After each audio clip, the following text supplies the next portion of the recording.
Bom, dar as boas-vindas a quem está participando do grupo de leitura pela primeira vez, ao Dominique, que participa lá da Bélgica conosco, a Inês, que também acredito que é a primeira vez que participa conosco, a professora Graça Santos, ao Francisco José Fadu, também acredito que é a primeira vez que participa conosco.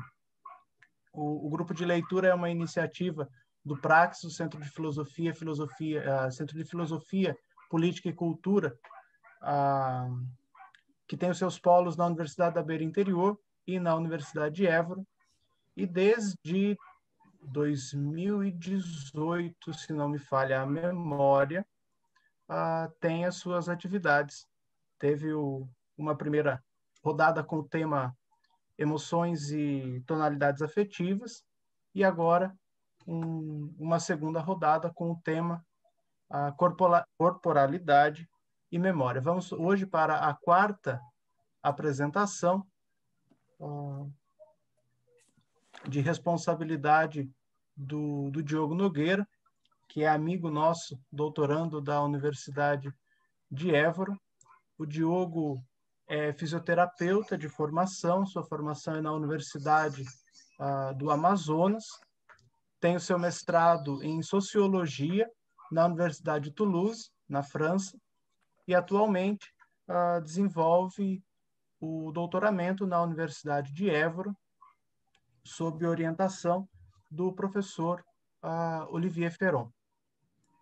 Então, eu passo a palavra ao Diogo, que hoje irá nos apresentar o texto de Cliff Smith, o método Feldenkrais e saúde, perspectivas fenomenológicas.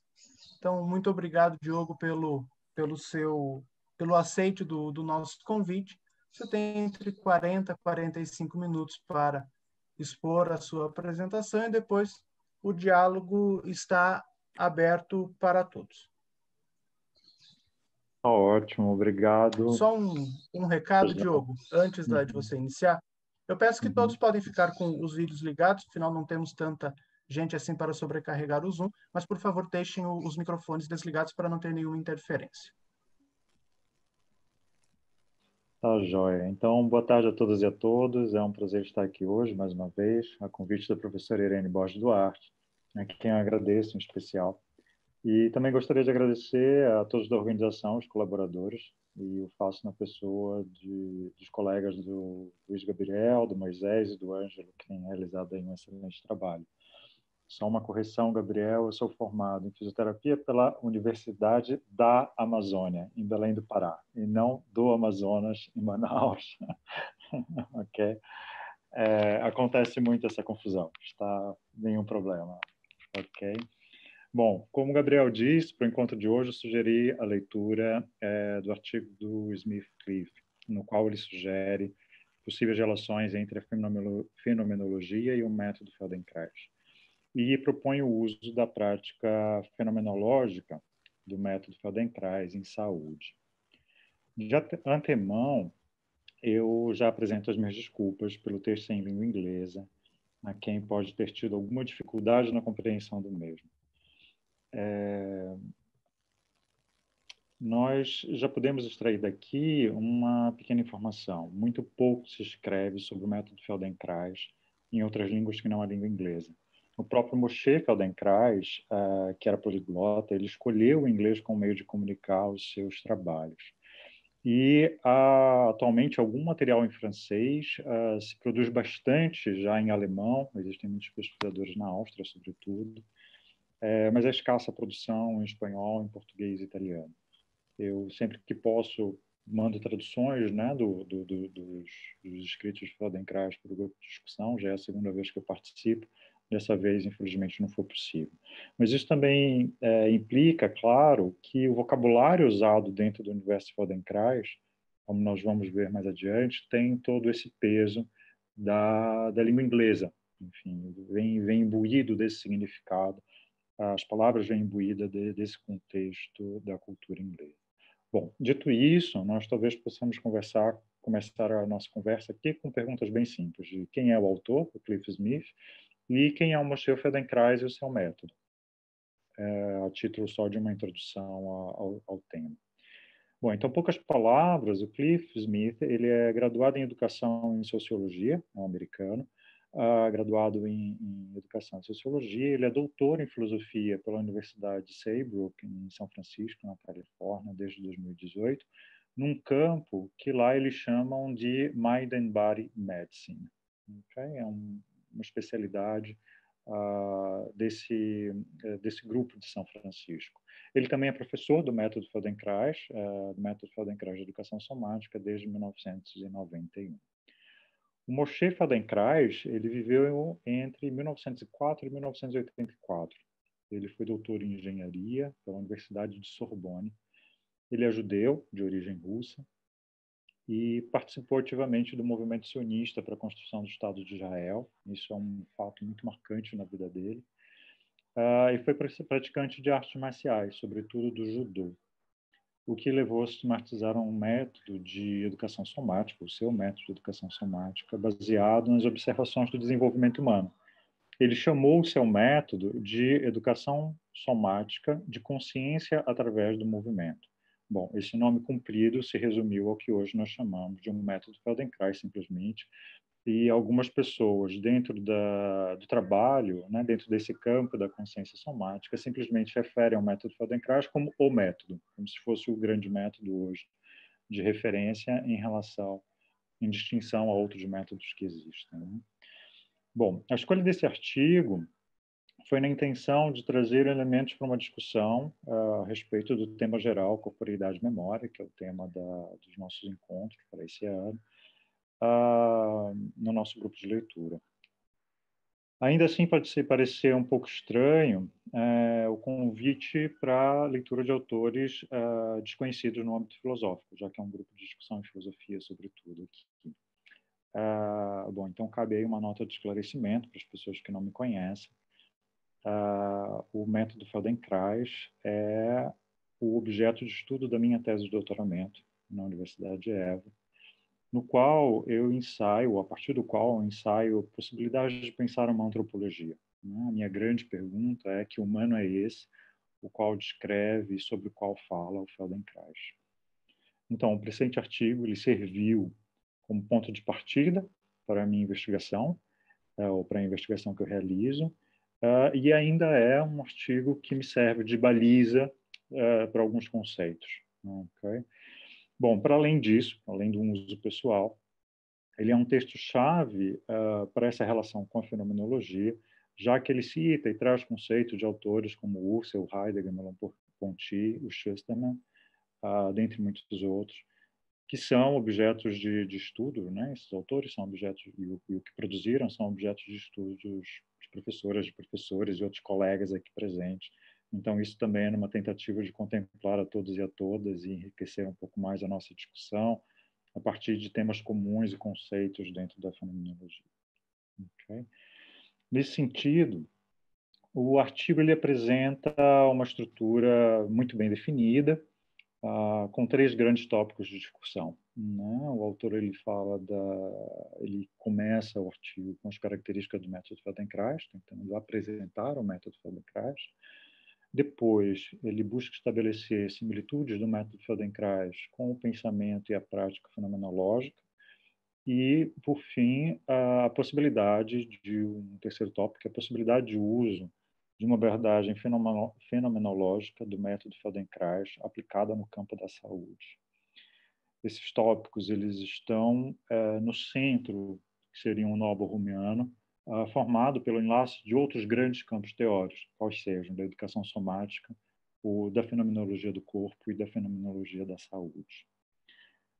Bom, para além da introdução e da conclusão, cada um desses 3 tópicos equivale a uma parte do texto em análise, se vocês perceberam isso, que sempre sai do menos complexo, quer dizer, a apresentação do que é o método, a vida um pouco do Feldenkrais, até o aspecto mais complexo, que é pensar o uso do método sobre uma perspectiva fenomenológica.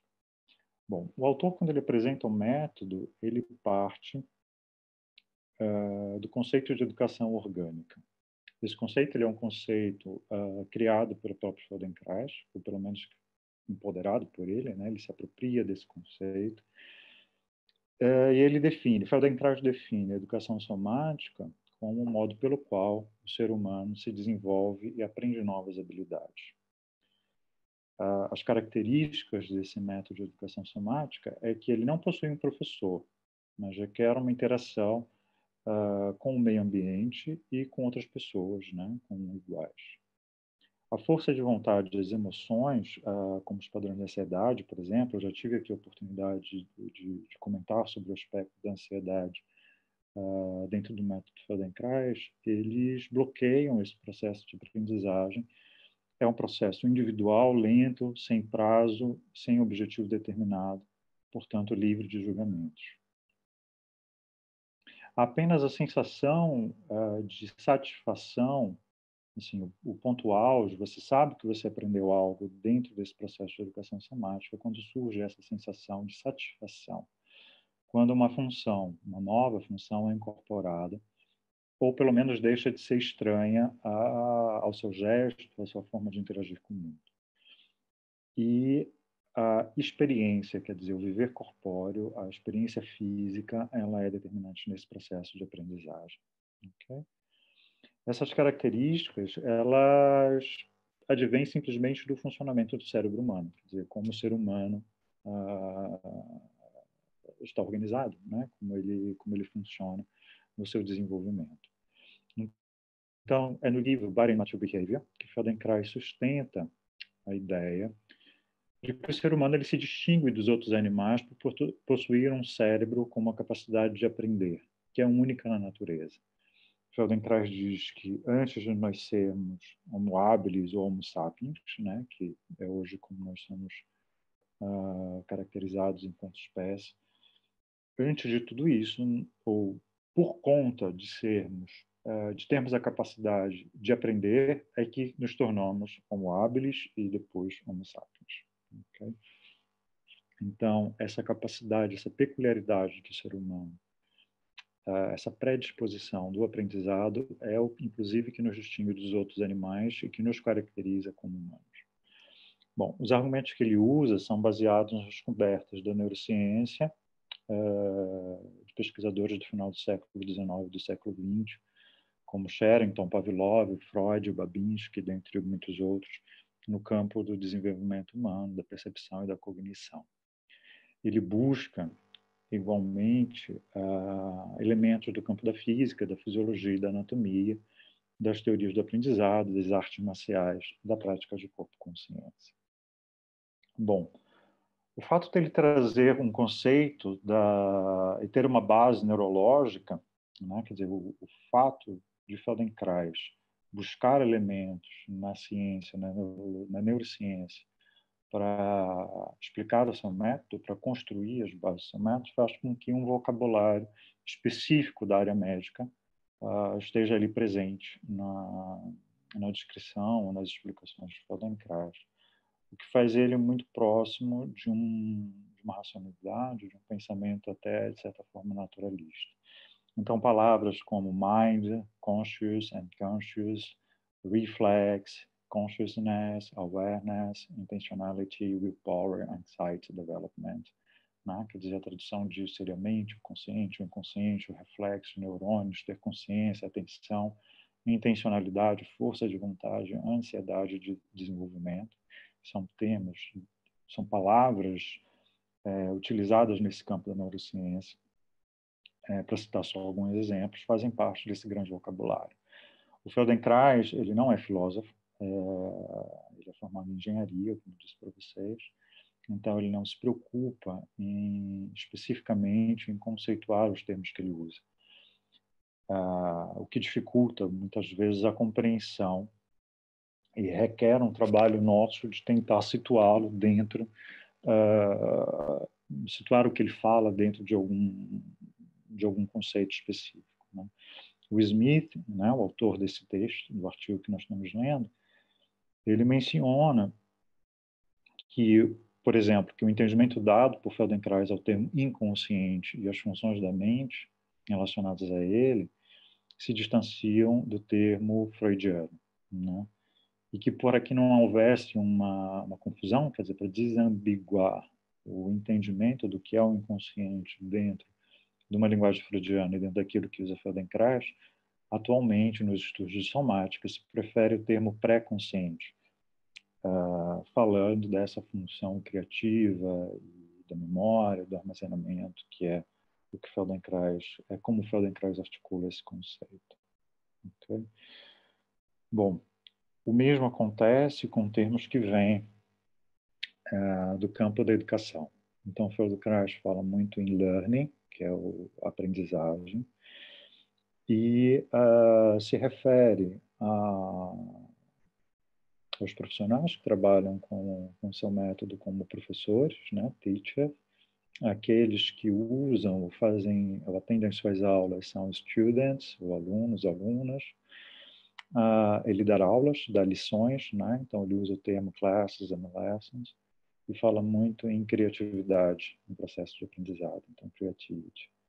Né? Quer dizer, apesar da semelhança do uso comum dessas palavras e relacionadas com o ambiente escolar, com o ambiente educacional, dentro do universo Feldenkrais, os professores eles não ensinam, mas eles levam a uma aprendizagem, eles conduzem as pessoas a uma aprendizagem. Os alunos não estudam e nem aprendem, eles são convidados a explorar as suas potencialidades e se abrir para algo novo. As aulas elas não têm conteúdo, né? Quer dizer, as lições elas não têm conteúdo, elas servem apenas para se observar o que surge dentro daquilo que é proposto, e as lições elas não são definidas e nem tem no final algo esperado, uma prova, uma avaliação, algo do tipo.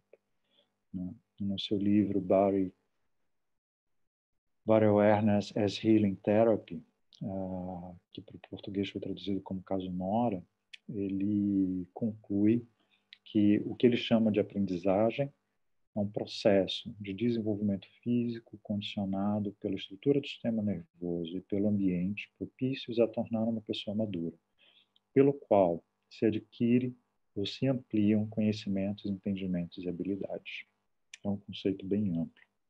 Okay?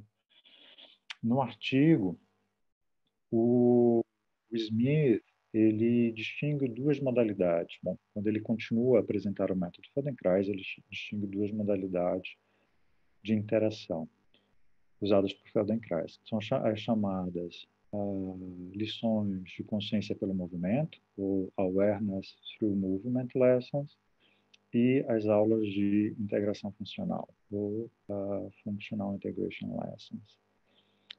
Bom, há uma tentativa aqui do autor, né, do Smith, em descrever o método decompondo em partes. Ao mesmo tempo em que ele ensaia possíveis similitudes com uma fenomenologia, sobretudo uma fenomenologia do corpo. Só que o Feldenkrais, o próprio Feldenkrais, insistia que no seu método não há diferença entre as lições de Awareness to Movement e a integração funcional.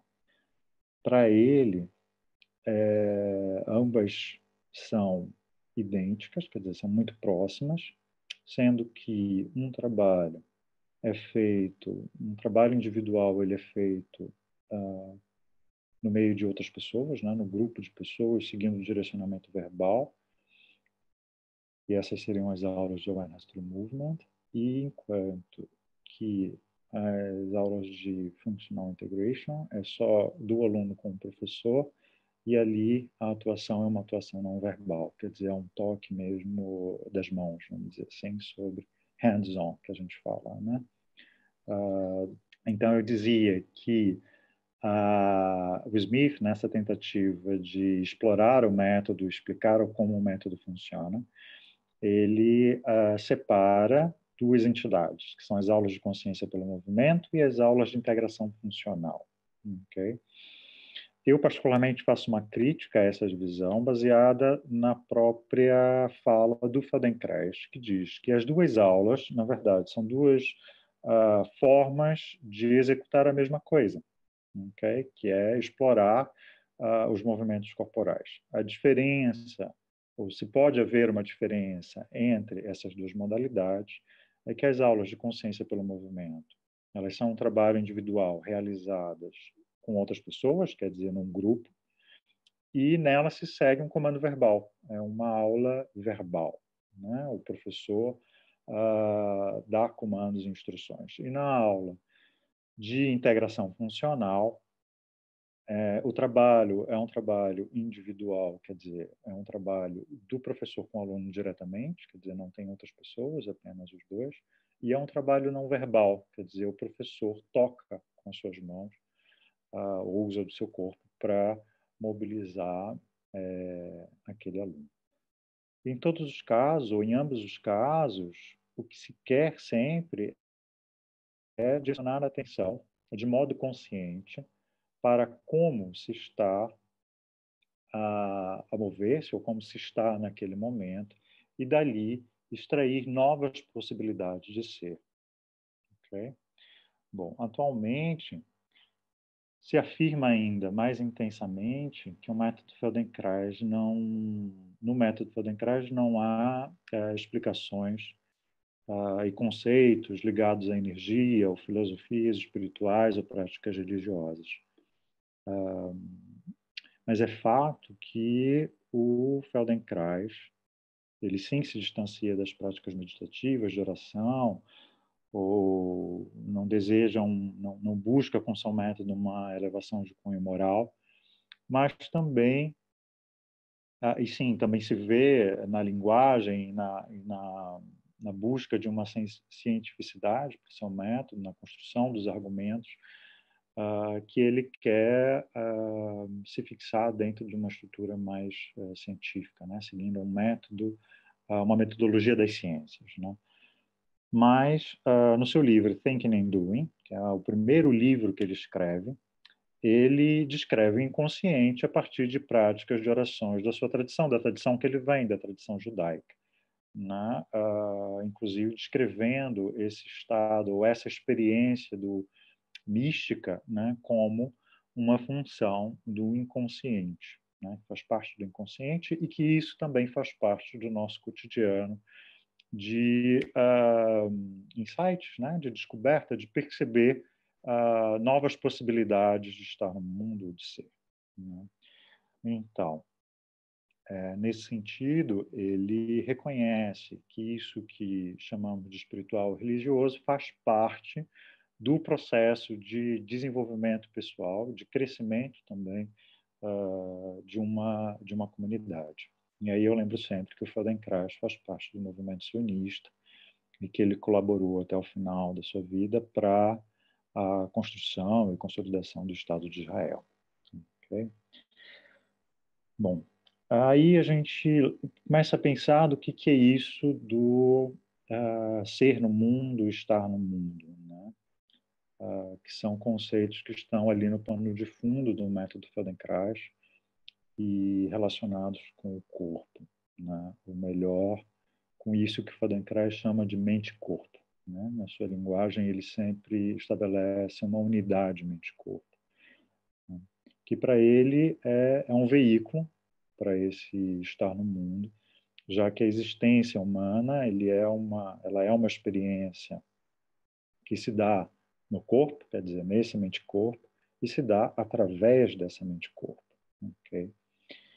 E é desse pressuposto que parte Smith ao se lançar no desafio, né, nesse artigo, de elencar os efeitos, por exemplo, os efeitos da prática somática na experiência do ser mundo,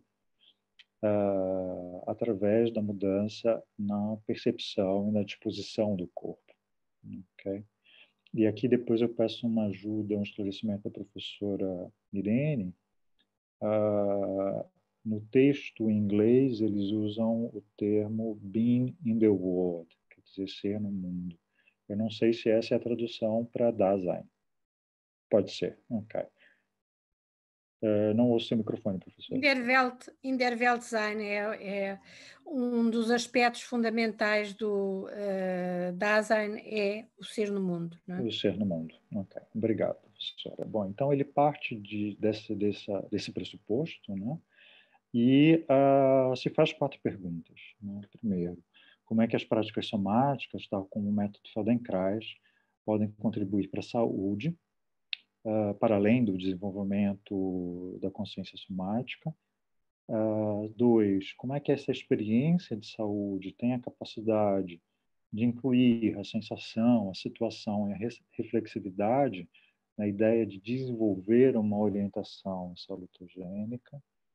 3, como as práticas somáticas ajudam a formar uma intencionalidade corporal e um marco intencional na direção à saúde? E como, por fim, como perspectivas e práticas fenomenológicas podem contribuir para o estudo desse fenômeno, né? Do fenômeno da saúde. Bom, a hipótese que ele levanta abre aspas, de que uma representação positiva do corpo relacionada diretamente com a experiência é possível, ou é tanto possível quanto útil para a saúde do ser humano.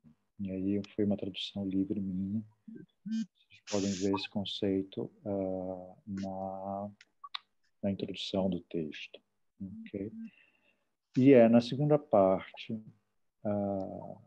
do artigo, né, que o Smith busca já estabelecer uma relação entre o pensamento e a prática fenomenológica e o método Feldenkrais. É quanto o conceito é ligado ao conceito de Epoquet, quer dizer, esse ato de abrir-se para observar os silenciados. Okay. Bom, então a primeira relação que ele busca estabelecer é com o conceito de Epoquet, quer dizer, esse ato de abrir-se para observar o que surge no fenômeno, ou do fenômeno em análise. Okay?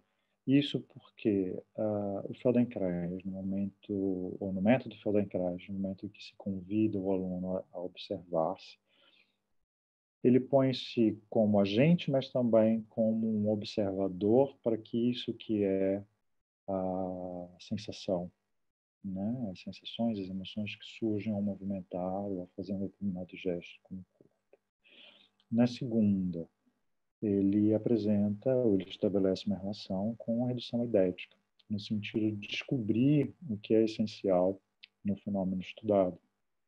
Então, no caso do método Feldenkrais, seriam as decomposições do movimento, né, que nos leva a descobrir sempre algo novo, algo talvez até que motive aquele movimento. Então, é notório que o Feldenkrais pratica e convida os seus alunos a praticarem uma atitude fenomenológica durante as suas lições.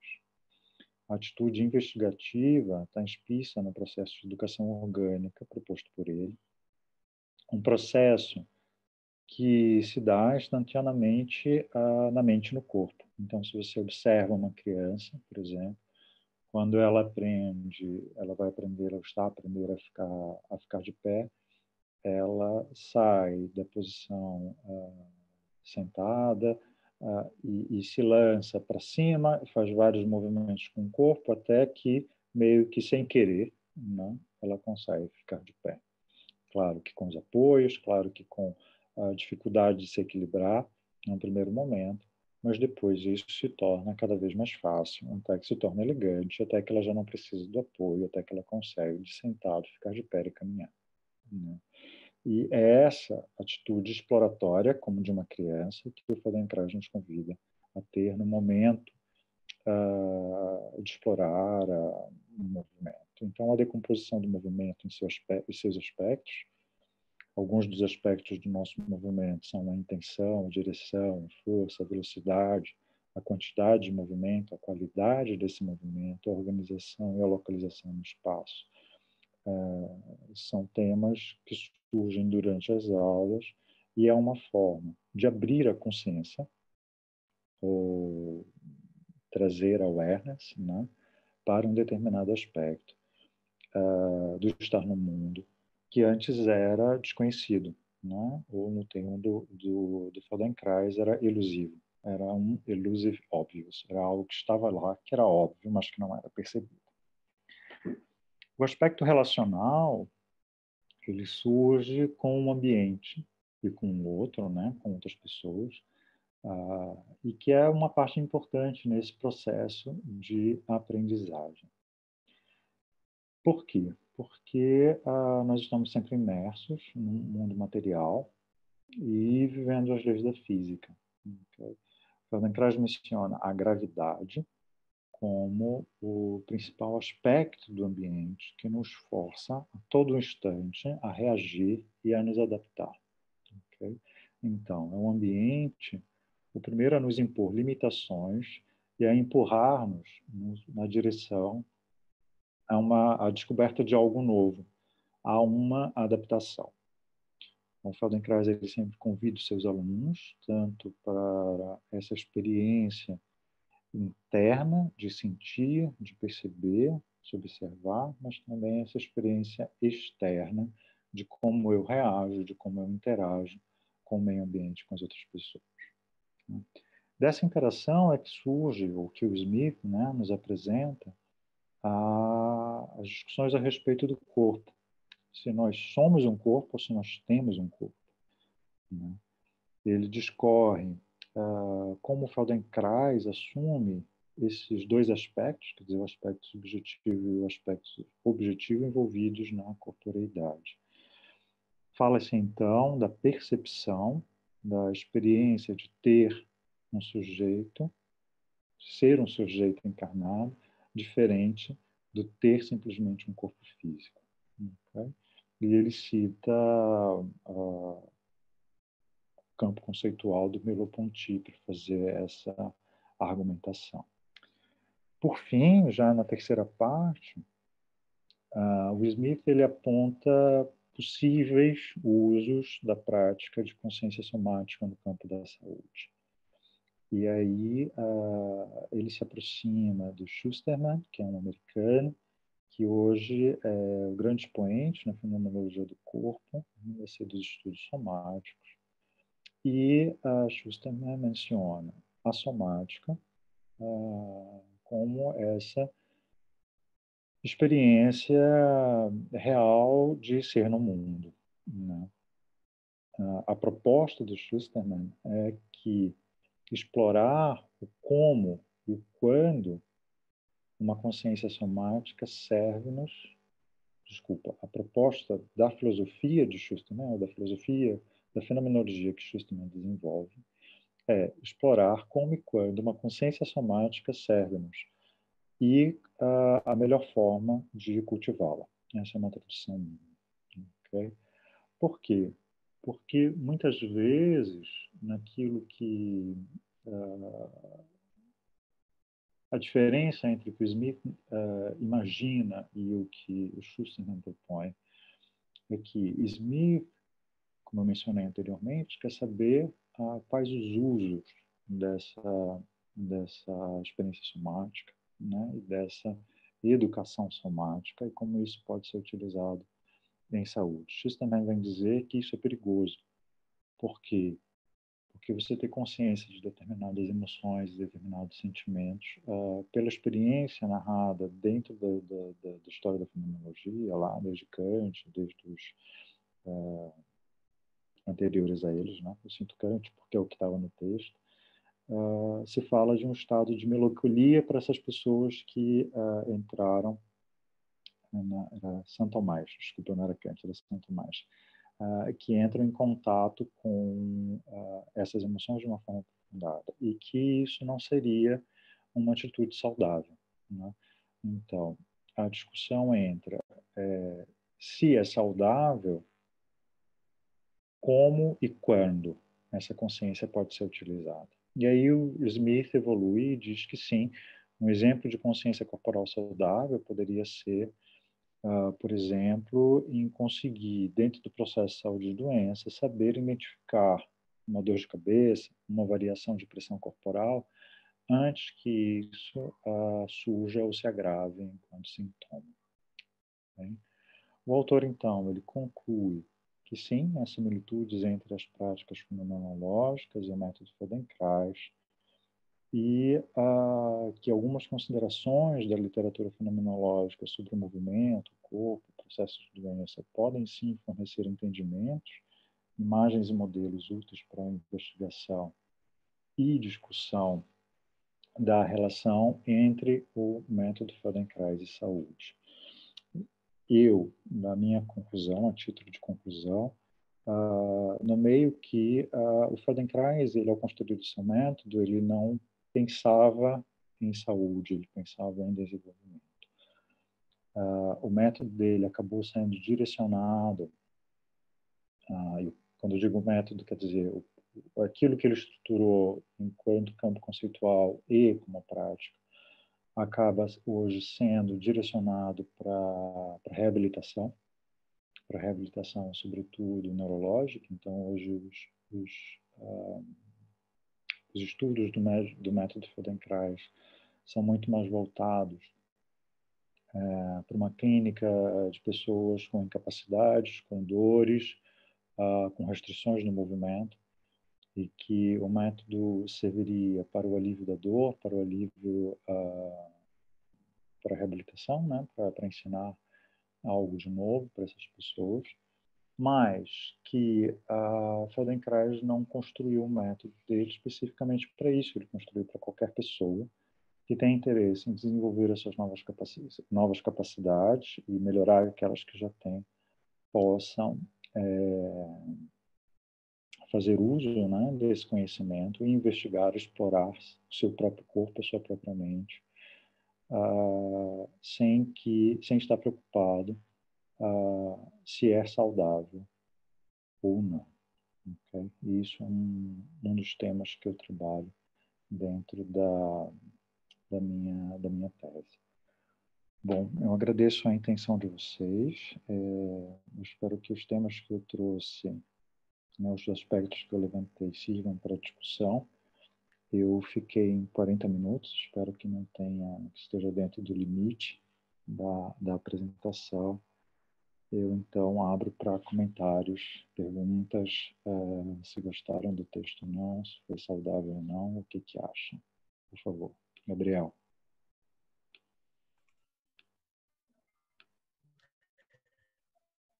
Bom, Diogo, muito obrigado. Obrigado por britânico quanto aos 40 minutos.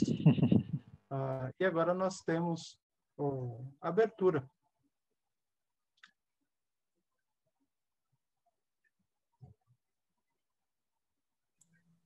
Então vai, eu vou abrir, não, se me pertence. Sim? Desculpa, minha internet variou, deu a impressão que o meu vídeo tinha ficado fora do ar. Agora nós temos tempo, então, para perguntas. Aqueles que quiserem se inscrever, eu peço que o façam pelo chat. E aí nós fazemos sempre rodadas de 3 perguntas ou sugestões, críticas, pedidos de elucidações, de indicações de leitura para o Diogo. A Irene já se inscreveu. Depois, se alguém mas quiser, é só fazer pelo chat ou basta levantar a mão que eu também consigo ver.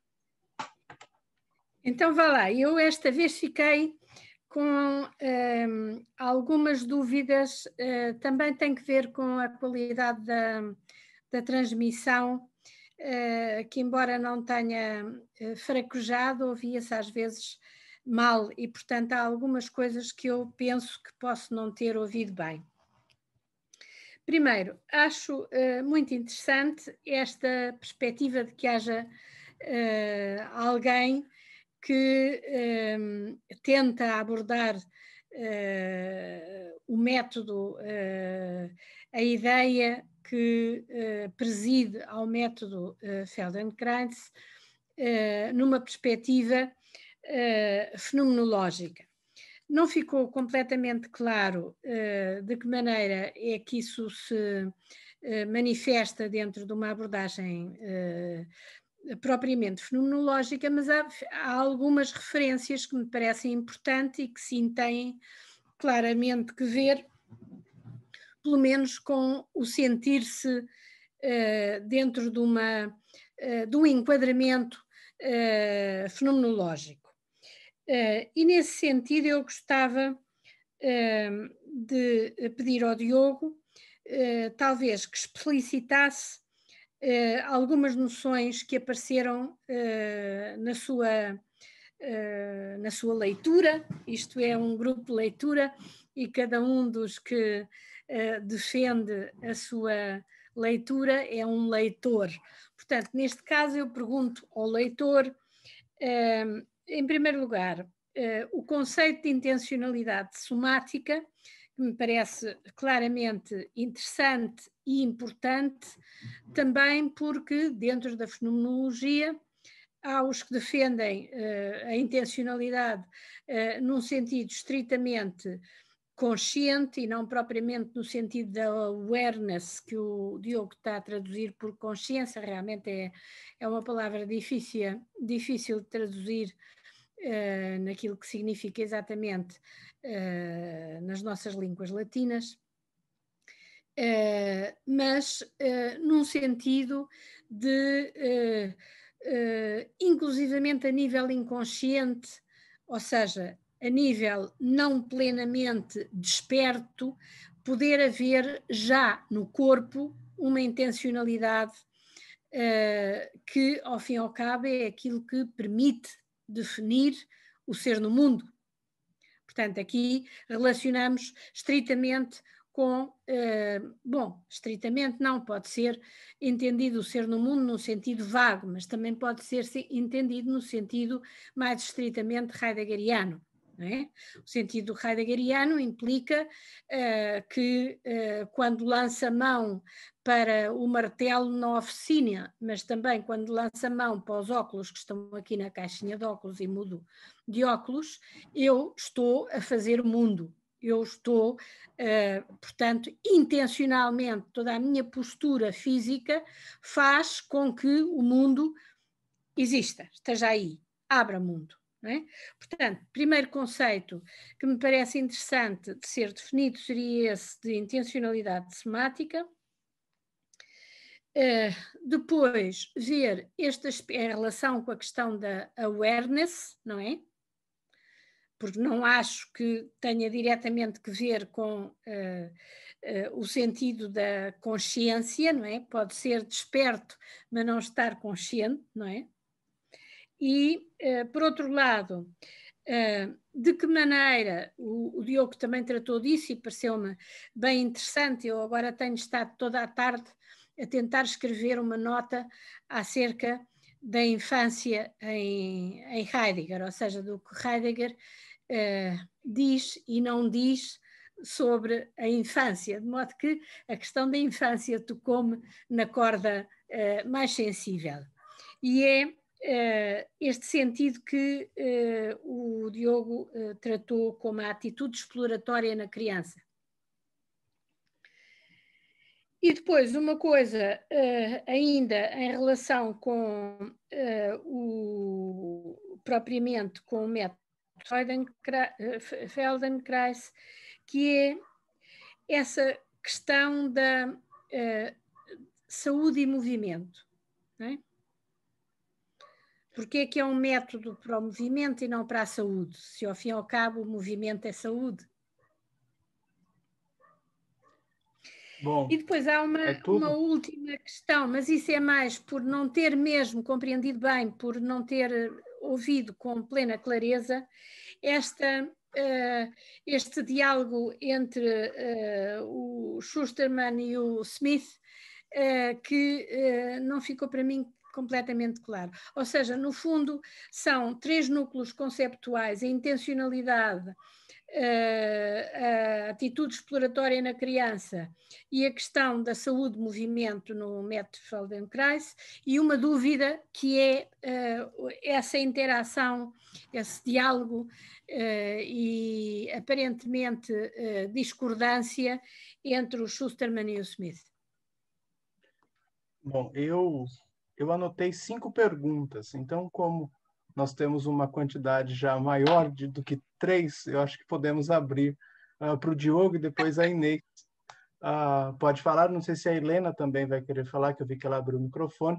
Então, o Diogo pode oferecer a sua resposta às perguntas da Irene e depois nós abrimos para uma nova rodada de perguntas. Ok, professora. Vamos lá, eu acho que eu vou responder de trás para frente, professor. Eu vou começar da quinta. Então, a quinta pergunta, o diálogo entre Schusterman e o Smith, né? O Schusterman, ele fala de uma fenomenologia do corpo, ok?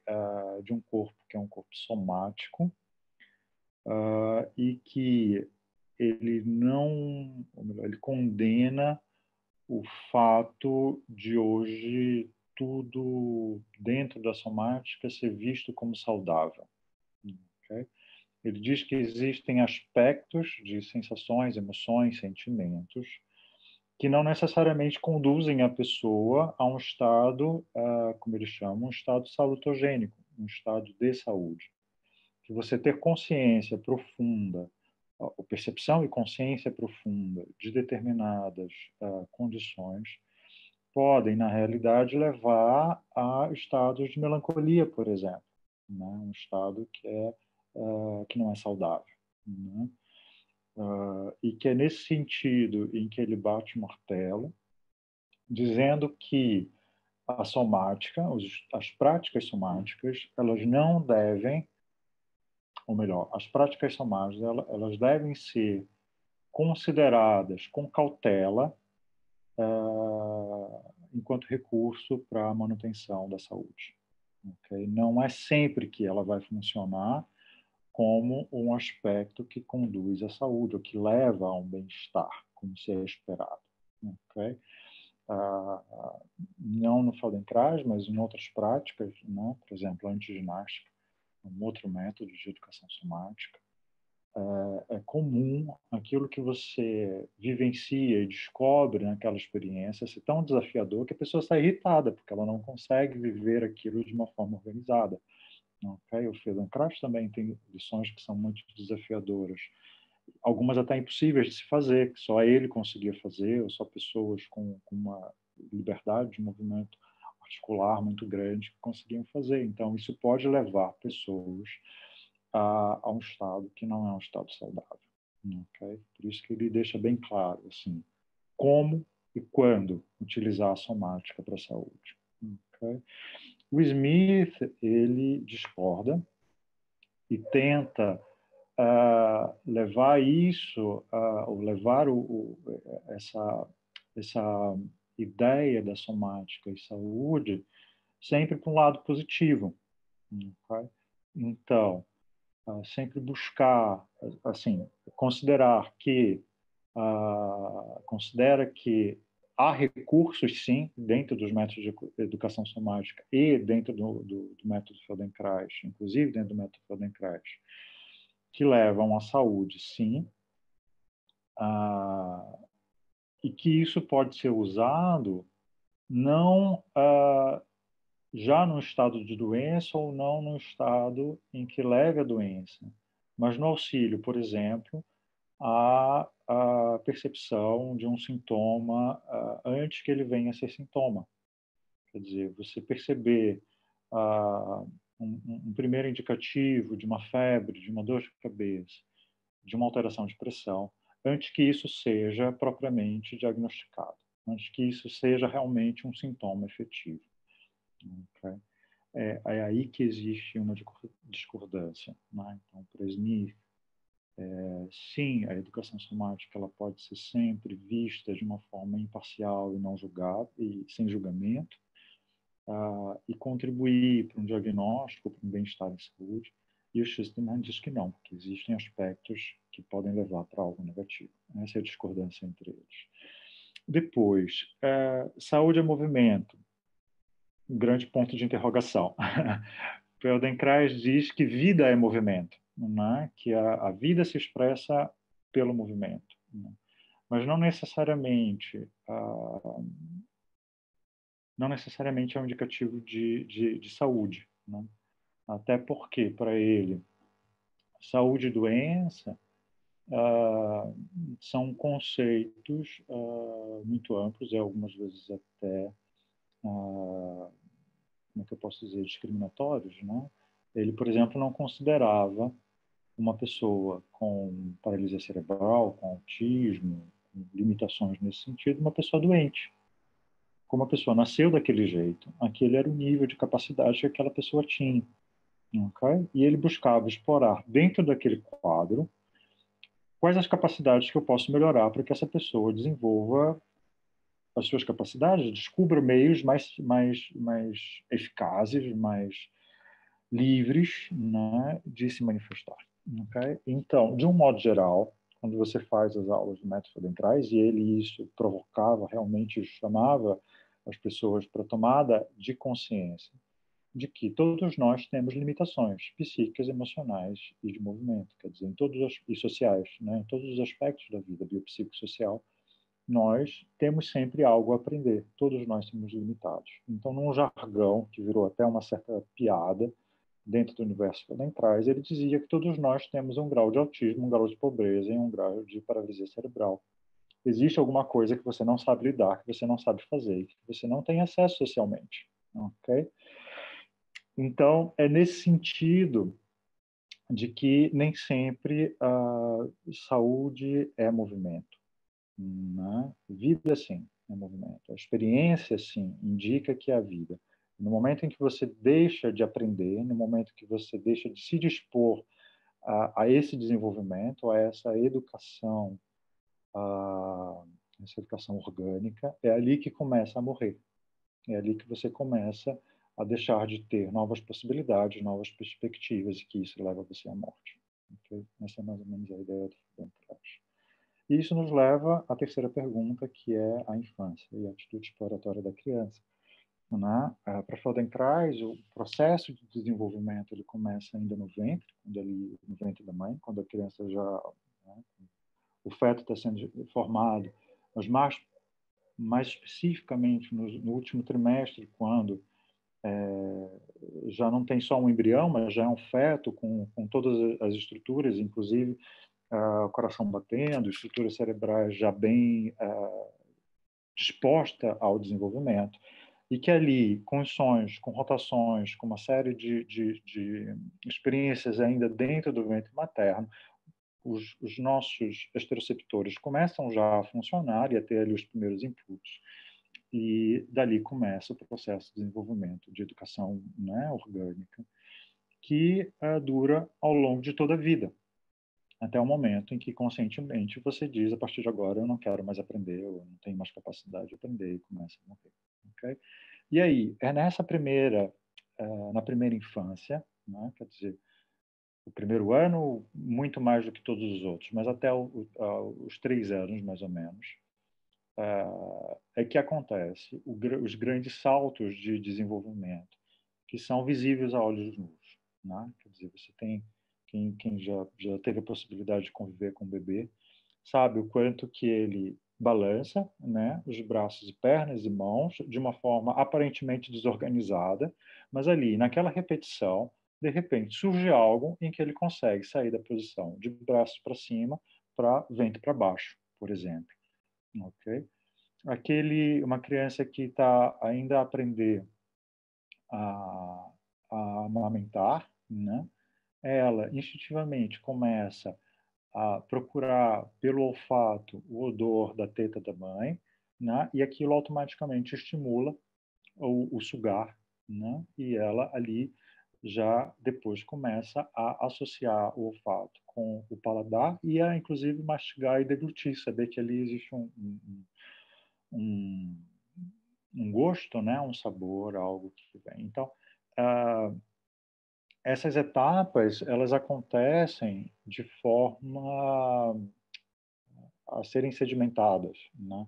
Então, na medida em que novos aprendizados vão se incorporando, aprendizados mais antigos, inclusive os reflexos motores antigos, vão sendo depositados e vão ficando cada vez mais a fundo nisso que Feldenkrais chama de inconsciente. Okay? Mas eles são sempre um recurso, porque eles são determinantes daquilo que se manifesta hoje, agora. Né? Então, a forma com que hoje eu me expresso, ou como a senhora disse, a intencionalidade daquilo que eu faço no momento em que eu crio o mundo, ela é determinada, ou pelo menos é limitada, pelo processo de aprendizado e desenvolvimento que eu tive ao longo da minha vida. A senhora citou o fato, por exemplo, de mover a mão para buscar o óculos dentro da caixinha. Por mais que a ação, buscar óculos dentro da caixinha, seja comum a todos nós, ou pelo menos aqueles que usam óculos, habitualmente, cada pessoa vai fazer de um jeito, de acordo com a forma que viveu essa experiência. Okay? Portanto, tem uma experiência somática, uma experiência de mundo que é individual e é particular a cada pessoa. Okay? E que isso remete, inclusive, a essa história como se diz? Intrauterina. Okay? Que fica sempre ali depositada. E que a awareness, ela não é simplesmente uma consciência, né? Bom, e aí a gente entra sempre nessa discussão, né? Do radical work, que a senhora falou, já em outras oportunidades, é consciência, é atenção. Eu falo de consciência porque é o termo que foi mais comumente traduzido, mas para mim o que melhor fala é atenção consciente, né? Porque não é simplesmente você voltar a sua atenção e conhecer, não é simplesmente você tomar consciência de algo. São as duas coisas simultâneas. É você estar atento e consciente daquilo que você está atento. Okay? Isso é o que eu acho que se aproxima mais do que o Feldenkrais dispõe no termo awareness. Né?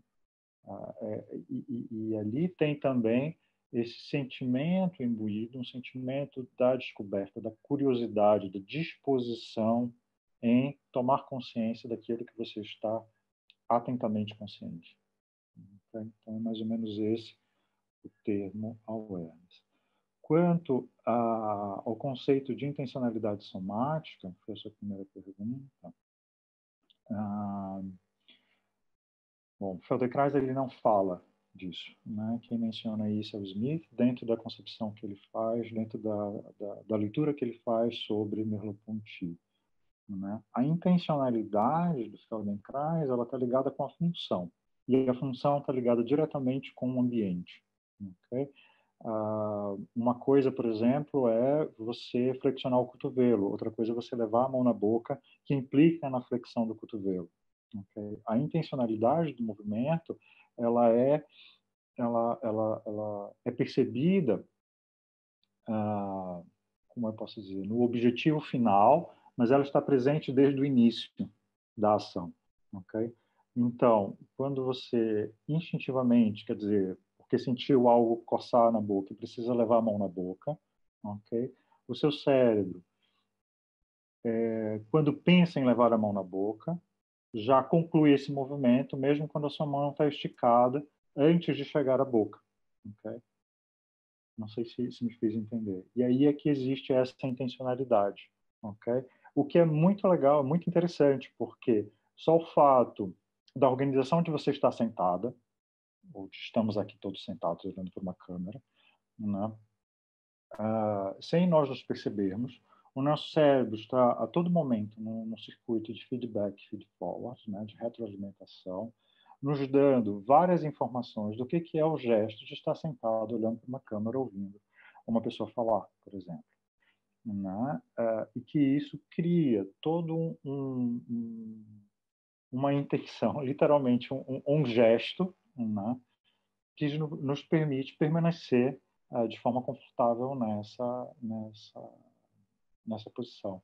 É dentro desse entendimento que Feldenkrais fala de pensar em intencionalidade. Não sei se eu respondi todas as suas perguntas. Ficou claro? Eu agradeço. Há algumas questões por detrás que teria sentido dialogar. Sim. Eu acho que fica para outra altura, de qualquer maneira, responder a tudo, sim. Obrigado, professora, pela participação. Bom, agora para a segunda rodada de perguntas, a Inês, depois a Fernanda e depois o Antônio. Inês. Ok. Inês, Olá. como é a sua primeira participação, gostaria que você se apresentasse para nós, por favor. Ok. Meu nome é Inês, fui doutoranda na UBI, fiz um doutoramento sobre Patočka em fenomenologia e estou agora de regresso. Fui para a Austrália, onde estive a trabalhar a dar aulas e voltei há cerca de 2 anos e estou agora de regresso e estou a integrar outra vez o Praxis e aí se a submeter a um projeto de pós-doutoramento na UBI também. E então eu fiquei, as perguntas agora sobre esta apresentação. Uma das coisas que me fez um bocadinho de confusão quando eu estava a ler o artigo é que o método e as intenções de Feldenkrais são tão abrangentes e tão vagas que às vezes é difícil perceber qual é que é a sua intenção, o que é que se aplica. E, portanto, uma das maneiras de perguntar isto é, por exemplo, de que maneira é que se distingue de qualquer coisa como mindfulness ou como uma psicoterapia bioenergética que tem muitos dos mesmos componentes a nível de awareness corporal e coisas assim, mas que tem intenções muito específicas a nível de, por exemplo, integração emocional ou de aprendizagem emocional através do corpo, etc.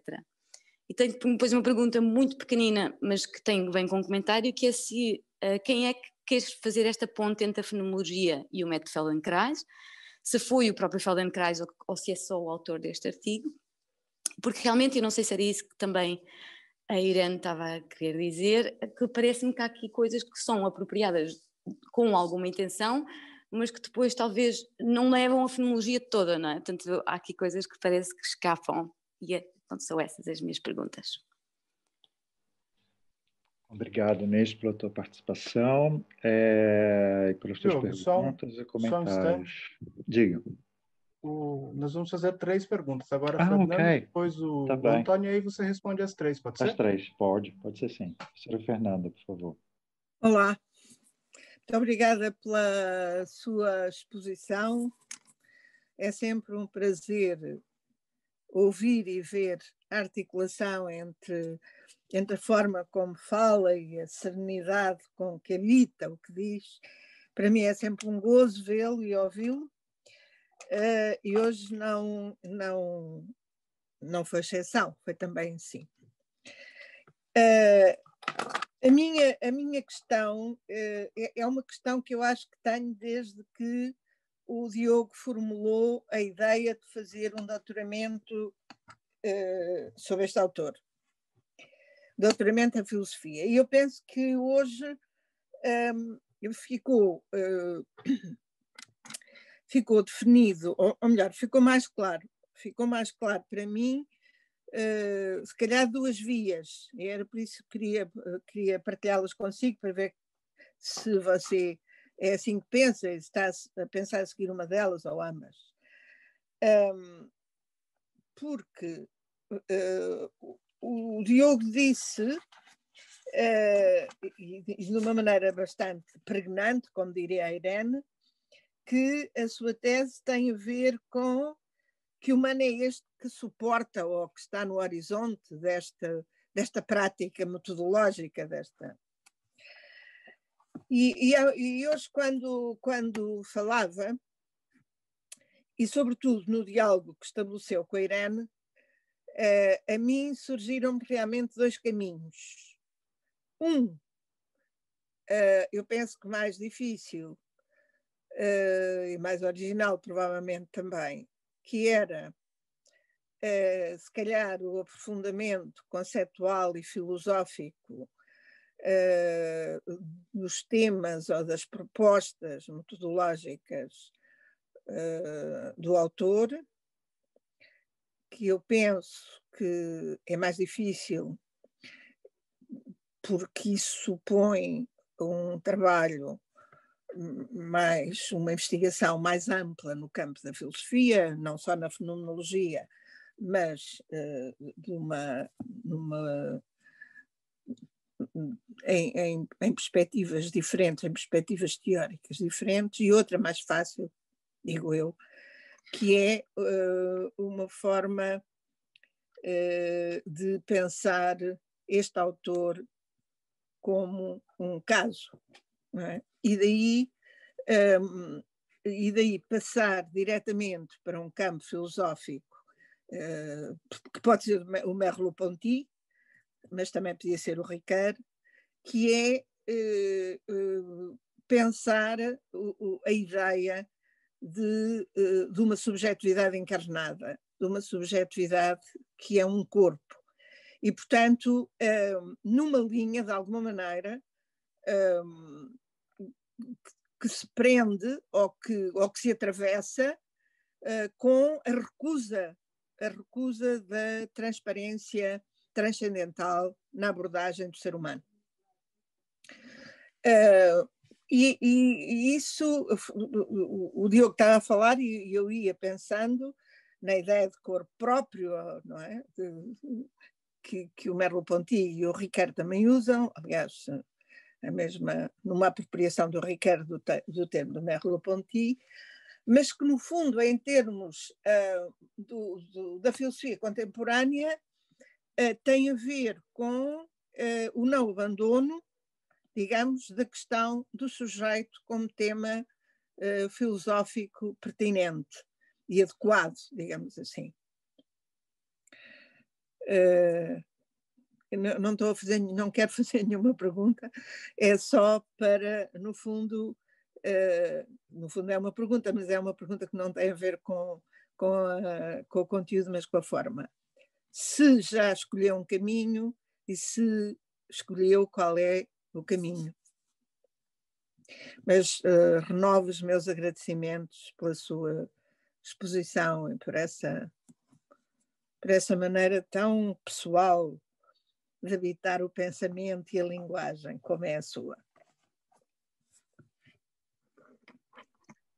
Obrigado, Fernanda. Antônio? Eu sou neurologista clínico, normal. Não sou investigador de neurociências nem nada que se pareça. Tenho lido alguma coisa de neurociências, mas sou um principiante. E na verdade, aquilo que eu me apercebo é que a linguagem não consegue abarcar toda a grandeza do que está a acontecer a cada milésimo de segundo no nosso cérebro. Nós temos imagens permanentes e simultâneas, que são imagens complexas, que incluem movimento e sentir, mover e sentir em simultâneo. E, portanto, quando podíamos perguntar, quando vemos a constituição do nosso corpo, o que é que começou primeiro, o sentir ou o agir? Na verdade, provavelmente começou tudo ao mesmo tempo, quer dizer, o sentir e agir. Quando havia só uma célula, se calhar já essa célula estava a sentir e a agir em simultâneo. E às tantas sentir, uma pessoa sente para agir e age para sentir. Pronto, e depois só com o desenvolvimento, com a complexificação do corpo, é que se distinguem depois os músculos e os ossos dos órgãos dos sentidos, por exemplo. Pronto. Portanto, eu creio que este método que tenta aprofundar isto, especialmente em pessoas que estão mal, que estão doentes. Não é? Agora, o que é a doença? O que é o estar mal? O estar mal, nós estamos sempre a errar. Nós, nos nossos movimentos, nas nossas sensibilidades e movimentos, estamos sempre a errar. E isso é o normal, é o saudável. Porque errar é tentar. Tentamos e erramos. E aperfeiçoamos isso. E às vezes, o que é que ia ficar doente? É não conseguir reagir a isso. Não é? É assim que eu interpreto. Quer dizer, eu posso cochear um bocado, mas reparo que estou a cochear e endireito-me. Agora, se eu não conseguir deixar de cochear ou entortar o corpo, se eu, apesar de me aperceber disso, não me consigo endireitar, isso já é doença. Portanto, a doença é a nossa incapacidade para reagir àquilo que achamos que não está bem. Porque o normal é estarmos mal. E, portanto, reagimos e isso é a saúde. Não é? Isto é o que eu queria dizer, muito simples. É o que eu percebi daquilo que o Diogo disse, de outras maneiras, e é aquilo que eu entendo que este método é muito bom, é útil. Quer dizer, eu nunca vi isto aplicar, mas acho que os fundamentos estão certíssimos. Obrigado, Antônio. Bom, começo pelo Antônio, então. É muito bonito ouvir um médico neurologista filosofando. Sim, Feldenkrais diz que o que é doença, na verdade, é a falta de liberdade que implica na falta de escolha. Okay? O trabalho dele, o método dele, e aí eu já aproveito e dou uma pequena resposta para a Inês, né? Qual é a intenção do método, né? Uma das intenções do método é criar novas possibilidades de agir, novas possibilidades de ser, novas possibilidades gestuais, novas possibilidades de resposta. Exatamente para que você saia desse estado de inação, de repetir mecanicamente sempre a mesma resposta, e seja livre para experimentar suas capacidades das mais diversas formas. Ok? Então, sim, a doença é a imobilidade ou é a incapacidade de se abrir para uma nova descoberta, que era aquilo que eu falava para a professora Irene. Quer dizer, a vida ela deixa de existir ou a doença ela passa a ser presente no momento em que você limita as suas possibilidades de movimento. Perfeito, Antônio. Foi muito bem elaborado o que você disse. Quanto à linguagem, né, aí existe uma dificuldade no campo da filosofia, sobretudo. Porque para Feldenkrais, pensamento e movimento são a mesma coisa. Okay? Por quê? Porque não existe pensamento sem uma contração muscular, sem um corpo que o ancore, né? Não existe mente sem corpo, basicamente é isso. Da mesma forma que não existe um gesto sem uma emoção e sem um pensamento que o direcione. Okay? É impossível. No corpo humano, o agir já pressupõe um pensar, que já pressupõe uma emoção contida e que já pressupõe uma experiência. Okay? Então, está tudo ali envolvido no mesmo bloco. Né? Por isso que quando Feldenkrais descreve um movimento, descreve um gesto, naquele gesto se traduz, se expressa, né, um pensamento, uma emoção e uma história. Okay? Então é perfeito isso que você disse, Antônia, como linguagem, que não há separação, né, entre o pensar, o mover, o sentir e o agir. Okay? E isso é muito presente no trabalho do Feldenkrais e é um dos buracos negros de uma tentativa de conceituação teórica. Porque no momento em que eu começo a insistentemente querer descrever para minha tese de doutorado o que ele entende como corpo, o que ele entende como pensamento, a conclusão inevitável é de que um não existe sem o outro e que corpo e mente são um todo complexo. Okay? Ainda assim, existe todo esse trabalho de descrever o que é o físico, o que é o mental, o que é o somático, que é a expressão no físico desse mental. Okay? Mas isso é a parte de tentar traduzir em palavras ou dar palavras, dar nome àquilo que ainda não foi nominado, que não se sabe muito bem o que é, como dizer, e óbvio que é cheio de falhas e considerações pormenores. Ok? Participação. Professora Fernanda, se eu já escolhi o caminho, qual o caminho? Professora, o meu caminho é realmente o de tentar, que é a sua primeira possibilidade, né? Tentar aprofundar no que é o método, na teoria, extrair os conceitos daquilo que é possível conceituar, de fazer um possível histórico e evolução desses conceitos, de como apresenta Feldenkrais, inclusive de mencionar aquilo que ele não conceituou e que é uma dedução de quem lê e pratica o método, okay? Porque sim, existem muitas falhas. Se fosse possível, eu digo que se fosse possível porque existe uma lacuna grande dentro dos escritos de Feldenkrais sobre aonde ele foi beber dessa fonte conceitual, né? Então, por exemplo, a awareness é um tema que eu acho que para mim é o mais difícil hoje de traduzir e de poder explicar, mas tudo indica que ele tirou isso de Krishnamurti. Essa ideia de corpo-consciência, né, da mente-corpo, também não é uma inovação dele. Isso a gente relaciona muito com o pensamento judaico, né, essa história daquilo que é corpóreo, né, daquilo que é incorporado, na verdade, né? Faz parte da tradução judaica esse pensamento que é incorporado. Então seria muito bom poder fazer esse trabalho histórico, é isso que eu me disponho. Não sei o quanto vou conseguir, né? Isso é um limite pessoal, e daquilo que hoje se tem como fio de Ariadne dentro do pensamento de Feldenkrais. Okay?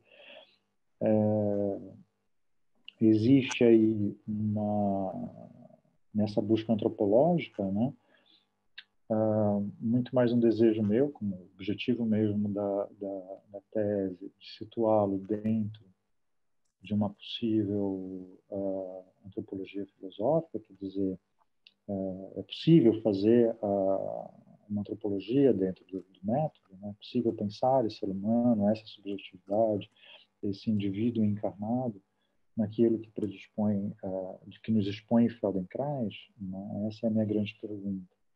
Então, sim, existe esse desejo, né, de entender um pouco mais sobre esse ser humano.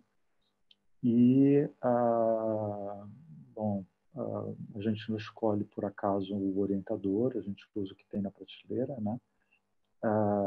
E é parte da percepção, né? O que o Feldenkrais usa como campo conceitual passa sim por Merleau-Ponty, pela fenomenologia da percepção, mas me leva sempre à passiva, né? Que eu desconhecia, não sabia que era ele que ia, mas aí nos diálogos com o professor Olivier vejo que tudo isso é de simbólico, que Feldenkrais fala do simbólico, do corpo simbólico, das representações, etc. e tal, vem de uma linguagem carceriana. Então, é o que tem na minha prateleira hoje. Também.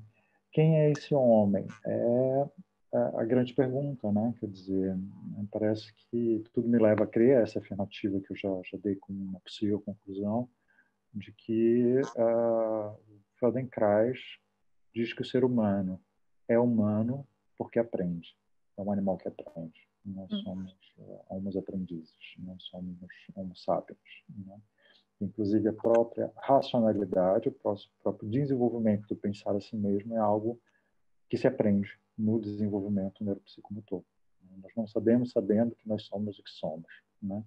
A gente, num determinado momento do crescimento, é que faz a distinção entre eu e o outro e começa a descrever aquilo que sou eu, aquilo que é o outro, aquilo que é o mundo, né? Então, isso também, a racionalidade também faz parte de um aprendizado neuropsicomotor.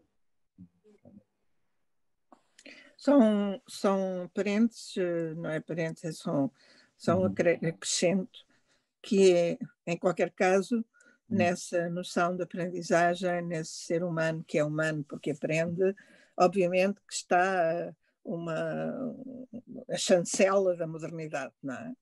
Sim. A chancela da modernidade de uma natureza plástica que é capaz de aperfeiçoamento e de libertação e de todas essas coisas, não é? No fundo, penso que... E aproveitando esse gancho, a minha intenção era, no início, né, e se ainda houver possibilidade nas minhas conclusões, eu gostaria de tecer esse aspecto, que o Feldenkrais ele é ponte entre esses pensadores do século XIX e isso que se manifesta enquanto modernidade no século XX. Eu digo que ele é um moderno com um pé no passado ainda, né? Quer dizer, ele não é um moderno do século XX, né? Ele vive profundamente essa modernidade, mas ele estabelece uma ponte, né? Ele é um elemento da transição, digamos assim. no meu ponto, da minha análise. Né? Posso estar errado. Obrigado, professora. É sempre bom ouvi-la e dispor da sua presença. Uma grande companhia. Inês, então, quem faz a ponte entre fenomenologia e o método Feldenkrais? Esse é um desafio que se lança o próprio autor, okay? O Smith. Né? Feldenkrais não tinha nenhuma pretensão filosófica, ele não tinha nenhum desejo pelo menos no manifesto, não escreve, não se vê no método dele, nenhuma pretensão filosófica ou fenomenológica. O que é muito claro para quem estuda e vê o método é que o método em si é uma fenomenologia aplicada. Okay? Feldenkrais não diz isso. Isso é quem conhece, tem leituras sobre fenomenologia e se dispõe a fazer as aulas, diz, opa, isso é um exercício daquilo que eu sei teoricamente, okay? Daquilo que eu estudo na teoria. Né? Por quê? Porque o Feldenkrais nos convida, enfim, ele primeiro, nos seus estudos, tem uma atitude fenomenológica, né, de investigar e de a essência de tudo, e de estar aberto às experiências que o próprio mundo traz de criar mundo. Então, isso né, a gente vê o Feldenkrais atendendo pelos vídeos que tem e a forma como ele dá as aulas, e você diz isso é fenomenologia, isso que ele está a explorar, a tentar descobrir, a esperar que surja, né? Muitas aulas ele diz assim, eu passei 40 minutos sem saber o que estava fazendo e no último momento surgiu e uma informação, eu aproveitei aquilo e foi a grande descoberta, né? Quer dizer, no apagar das luzes, a coisa acontece, né? Que juntou pontos desconexos e de repente surge algo. Então isso é uma atitude fenomenológica que se vê e que ele manifesta, né? Mas e que se vivencia no método, mas ele não diz isso com essas palavras. Então a gente não é um trabalho que foi feito pelo Feldenkrais, é um trabalho que se faz depois e que se faz muito recente, né? Quer dizer, já é essa geração dos anos 2000, 2010 para cá, que a gente que se começam a ver artigos tentando estabelecer essa ponte entre fenomenologia e o método Feldenkrais. A geração anterior fazia uma relação grande, ou buscava estabelecer relações entre o método Feldenkrais e a psicologia. Okay? Então, comparava muito o campo teórico com a psicanálise, sobretudo, com a gestalt terapia, a gestalt de Lowen,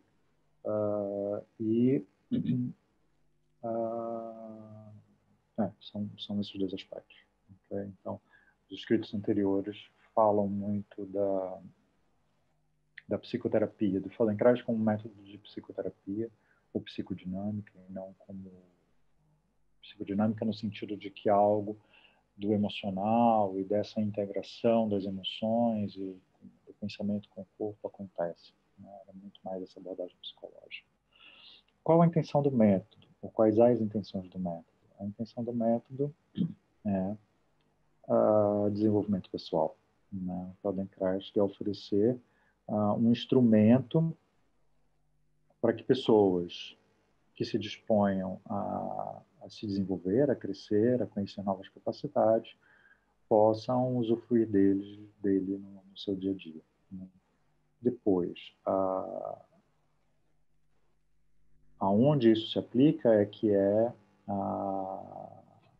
o grande X, né? Quer dizer, que o Smith quer que isso se aplique no campo da saúde, de que as pessoas tomem consciência, estejam atentas, né? Com essa atenção consciente aos sinais e sintomas do seu corpo e possam, inclusive, antecipar um possível processo de doença, né? Um possível desconforto, né? Mas isso pode ser usado no processo de aprendizagem de leitura, daquilo que nós fazemos hoje enquanto pesquisadores. Bom, eu vou te dar um exemplo. Dentro do universo Feldenkrais, eu conheço pessoas que usam o método com crianças, saudáveis ou não, quer dizer, com diagnósticos ou não, Existem pessoas que usam isso no campo da educação, eu uso isso especificamente no campo da fisioterapia ortopédica, né, que é ortopedia e traumatologia. Já vi pessoas usarem isso dentro da música, do canto, conheci médicos veterinários que trabalhavam isso com o método Feldenkrais com animais. Então, assim, os recursos que o método dá, enquanto possibilidade de desenvolver capacidades, ele é muito vasto. Okay? E é essa a verdadeira intenção do método. Aquilo que Feldenkrais deixa explícito. As pessoas partam daquilo que elas têm enquanto disposição, desenvolvam essa capacidade e descubram outras tantas. Okay? Eu não sei se respondi a pergunta, mas obrigado pela tua participação e colaboração. Nós temos também uma pergunta da Helena. Sim. Se alguém mais quiser também, depois da Helena, ainda há tempo. O Francisco também se inscreveu? Ainda há tempo para mim? Sim, Helena. Sim, a palavra é sua. Por favor. Primeiro queria agradecer ao Diogo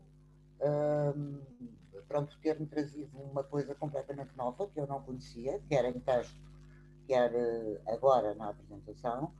E eu tenho uma pergunta que na verdade são 3 e se calhar são um bocadinho à margem, mas são rápidas. A primeira é no quadro e no enquadramento do que foi apresentado, onde é que nós metemos, digamos assim, onde é que se pode pensar, porque o corpo tem a ver com isso e o cérebro tem a ver com isso, o envelhecimento e a morte. Essa é a primeira das perguntas que eu teria para fazer. Desculpa. Isto é, como é que se tematiza... É simples. Ela disse que era simples. Helena, desculpa, mas... A resposta é que pode ser complicada. Isso é outra. A pergunta rápida é... Eu estava a pensar, portanto, por isso é que eu estou a dizer que é um bocadinho à margem, daquilo que eu percebi, eu ouvia mal, ouvia-se muito mal deste lado, o que me surgia é o que é a morte. Por um lado foi a primeira questão, o que é a morte dentro deste método, visto que o crescimento é encontrar uma série de possibilidades, portanto seria a negação de todas as possibilidades, mas então o envelhecimento. E qual é a diferença entre o envelhecimento e o estar doente? Porque com o envelhecimento há um determinado tipo de coisas que não podemos fazer e que quando estamos doentes essas coisas também não as podemos fazer, não é? Essa era a primeira. A segunda é relativamente simples também, que é assim, na apresentação, portanto, na primeira parte que o Diogo apresentou, às tantas tem esta frase: não há uma educação neste método que implique conteúdos. E depois, o que teve a dar foram conteúdos. Como é que este paradoxo se resolve? Está a perceber qual é a minha questão? Pronto, a terceira eu já não faço. Está bem? Obrigada. Ok, está bem, obrigada, Helena. Como fazemos? Respondo direto a Helena ou tem mais outras perguntas, Gabriel? Tem mais uma do Francisco. Como as perguntas da Helena são simples, mas a resposta é um tanto complexa, você que prefere ouvir a do Francisco ou prefere responder a Helena? Acho que eu respondo rapidinho, Helena.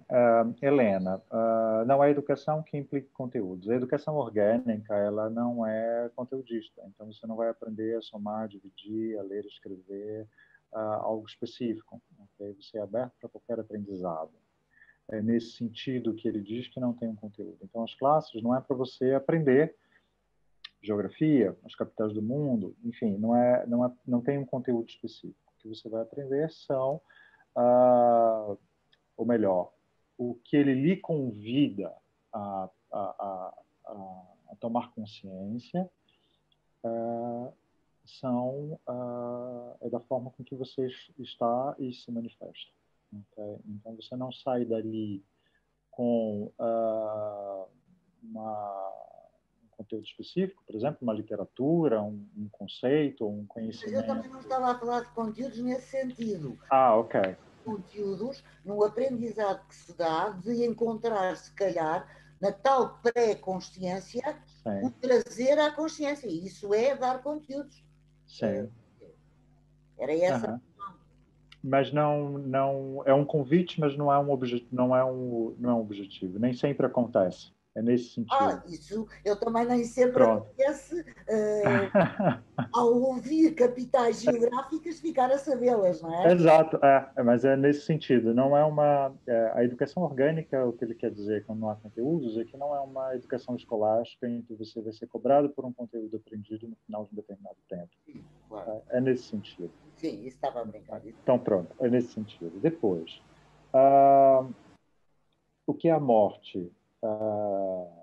O Feldenkrais não me fala do que é a morte. Eu posso deduzir que a morte acontece quando já não há nenhum movimento, nenhuma possibilidade de movimento, e aí inclui o movimento, inclusive, dos músculos internos, quer dizer, coração, vísceras, etc. Quando tudo isso para, né, que não há possibilidade nenhuma de movimento nesse nível, né, ali há a morte. Okay? Então, O suicídio. Suicídio, ele não me fala nada sobre suicídio. Pode ser uma possibilidade. Sim, isso é uma possibilidade, é claro. É uma possibilidade, não há dúvida nenhuma. Okay? Mas, em relação especificamente à morte, ele não me diz nada. Okay? O que é morrer, ou o que se faz com o corpo morto, nada disso ele me fala. Ele diz que no momento em que deixa de haver a mente, é isso que é o mente-corpo, quando isso se dissocia, que já não há mais esse pensamento expresso num somático, numa corporeidade, ali acabou a possibilidade de existir vida. É o que eu posso traduzir nas palavras de Feldenkrais, mas ele não me diz isso. Isso já é uma elaboração para eu tentar te dar. A ideia era um bocado essa, sim. Okay? Mas ele não diz. Quanto ao envelhecimento e o estar doente, né? Envelhecer para Feldenkrais não necessariamente é sinônimo de rigidez ou de impossibilidade. Okay? O envelhecimento ele é um processo natural do decorrer do tempo, né? Da vida, né? Mas que enquanto idoso, quer dizer, enquanto uma pessoa que tem muita idade e ainda que tenha um processo de degeneração celular, quer dizer, de envelhecimento, dentro daquelas suas capacidades, né, que, claro, se você perde tecido nervoso, né, do tecido do sistema nervoso central, um Alzheimer, por exemplo, uma doença neurológica que degenera seu cérebro, você perde capacidades e funções. Mas dentro daquelas capacidades e funções, você ainda pode exercer múltiplas possibilidades. Então, o envelhecimento, ele não limita, como é que eu posso dizer? O envelhecimento, ele não é sinônimo da perda dessa capacidade de aprender. Vamos ver, o método utilizado é sempre, primeiro é sempre ligado ao contexto em que a pessoa está. Sim. Portanto, o encontrar as possibilidades é relativamente a esse contexto e a esse enquadramento. Exato. Se há competição, entre aspas, é da pessoa consigo própria. Isso. É isto. É que eu peço desculpa, estas perguntas podem parecer absolutamente idiotas, mas é não que são. ouvi muito mal, percebo? Ouvi muito mal. Sim. Mas não são. As suas perguntas, elas são bem comuns no método, quer dizer, a gente se pergunta, naturalmente, uma pessoa que seja, que tenha uma limitação cerebral, né? Vamos lá, uma pessoa que teve um AVC, né? Que já não reconhece o próprio corpo, que está com uma disfagia, que tem um lado completo do corpo paralisado, né? O que a gente faz? Né? Essa pessoa ela ainda tem capacidade de viver, ela está doente, enfim, ela está doente no momento em que existem limitações e que ela, enquanto pessoa, não se dispõe a melhorar, não se dispõe a aprender. Isso, para Feldenkrais, seria o início do processo de doença, ou um processo de doença já instalado, dependendo do grau em que isso se manifeste. Mas, dentro de todas essas limitações, né, você volta algumas partes, algumas etapas no desenvolvimento e vai lá onde aquela pessoa está, por exemplo, se ela não consegue deglutir, não consegue fazer o movimento de engolir a saliva, está sempre babando, quem faz isso é um bebê de até 4 meses de idade. Okay? Então, eu vou tratar essa pessoa e dar estímulos tal qual eu faria para conduzir um bebê que não consegue deglutir, aprender a deglutir. Okay? Percebeu? Então, por mais que seja uma pessoa de 60, 70, 80 anos, ou qualquer idade, entendeu? Que manifeste esse retrocesso no processo de desenvolvimento, eu vou partir da capacidade atual dela para abrir novas possibilidades dela recuperar aquela função, se for possível. Ai, Diogo, sabe o que é que eu acho? Que, Sim. filosoficamente, porque essa é a minha formação, nós não estamos muito longe de Sócrates. Sim. Não conseguimos sair disso. Mas muito Sim. obrigado de qualquer modo. Por nada. Depois, eu não entendi a sua primeira pergunta, porque falhou mesmo o som. Você me perguntou alguma coisa do que foi apresentado. Era sobre a morte e o envelhecimento a primeira pergunta dela, Diogo. Ela acabou repetindo.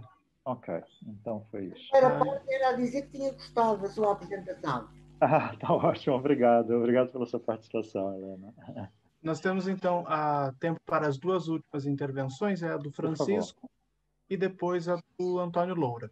Tá bem. Francisco? Então, boa noite. Não tive a oportunidade de cumprimentar todos quando entrei, estavam todos a conversar animadamente. Cumprimento-os agora. Estou a gostar muito da sessão e queria agradecer ao Diogo a maneira tão clara como expôs o artigo. E eu queria fazer alguns comentários. Eu sou médico, queria fazer 2 comentários, não só propriamente perguntas. Uma é de me referir o prazer de pensar em conjunto com pessoas de outras disciplinas. Sinto sempre nestas alturas a vantagem que poderia haver, ou o prazer que também poderia haver em tentar fazer comparar os conceitos e ver como utilizamos conceitos para coisas diferentes. Eu, por exemplo, dou um exemplo que é da palavra somático que nós utilizamos, e eu digo como é que eu utilizo a palavra somático, e isto vem da medicina, vem do facto de nós, portanto, considerarmos que todas as células do corpo dividem-se em células somáticas e células germinais. E, neste sentido, divide-se esta condição do corpo no corpo presente, no corpo que vai viver agora e no corpo que transmite a espécie. Portanto, é uma divisão parece muito poderosa, não é? Ao falar do somático. E, ao falar do somático, dilui-se completamente a questão da mente e do corpo. Isso desaparece. O cérebro passa a ser uma tripa, como é o intestino. Um músculo passa a ser uma tripa, como é o coração, e, portanto, o corpo pensa todo, e nós somos um bloco a viver, não é? E, portanto, isso dá abertura para eu dizer a seguir, quando falava em procurar uma antropologia nesta área, eu estava a lembrar-me da antropologia ecológica contemporânea, que concebe o desenvolvimento humano não como um humano a desenvolver-se, mas como uma unidade funcional que se desenvolve em simultâneo de envolvente e ser vivo. Isto é, há um ser vivo e um envolvente em permanente transformação, do qual emana unidade de desenvolvimento, um ser vivo que vai sendo e um envolvente que vai sendo. E isso é inscrito numa sociedade que também vai sendo, e nós vamos sendo aquilo que os outros foram também. E, portanto, quando abordamos esta questão do Feldenkrais, senti um certo empobrecimento desta noção mais lata, não é? Eu senti a localização da relação entre o ser e o envolvente muito limitada, muito setorializada, e pronto, quis referir isto como uma curiosidade, porque isto são curiosidades para mim. queria referir uma terceira coisa para acabar, que é o conceito mais, que para mim é o mais subtil que está aqui embebido nesta discussão, que é a diferença da capacidade negativa da mente versus capacidade positiva da mente. Isto, da mente do pensar, isto é, do pensamento que é produzido ou da mente que se abre a que algo se apresente para ser pensado. Isto esta questão parece-me que está muito presente, quer na questão anterior, ecológica, em que o ser é aberto para o envolvente,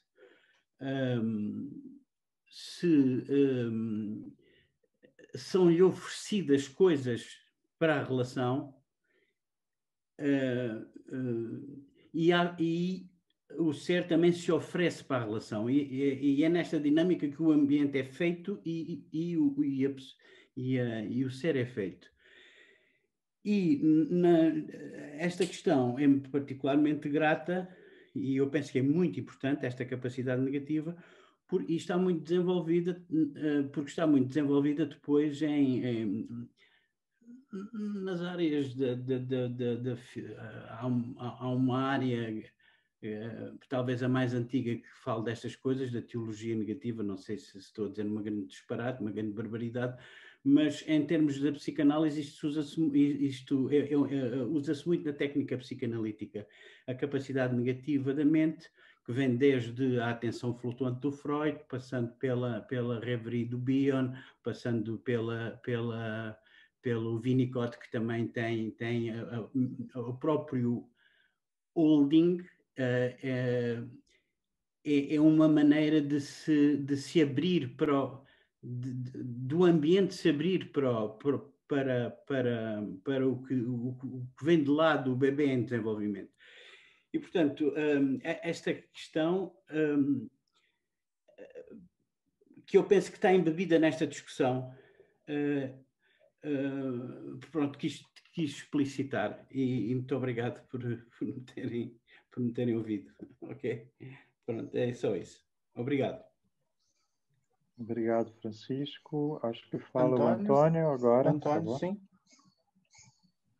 Boa tarde, boa noite a todos e a todas. Eu peço desculpa, ao princípio falhou-me o áudio e agora a câmara pregou-me uma partida. Mas eu julgo que me consigo fazer ouvir, certo? Sim. Muito bem. Então, gostava por começar por agradecer ao Diogo a apresentação que fez. Gostei muito.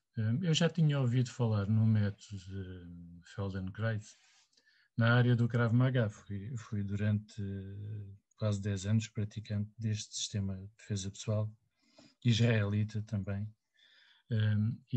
Fui encontrando algumas similitudes entre aquilo que pode ser considerado um traço de filosofia a ligar ambos os sistemas.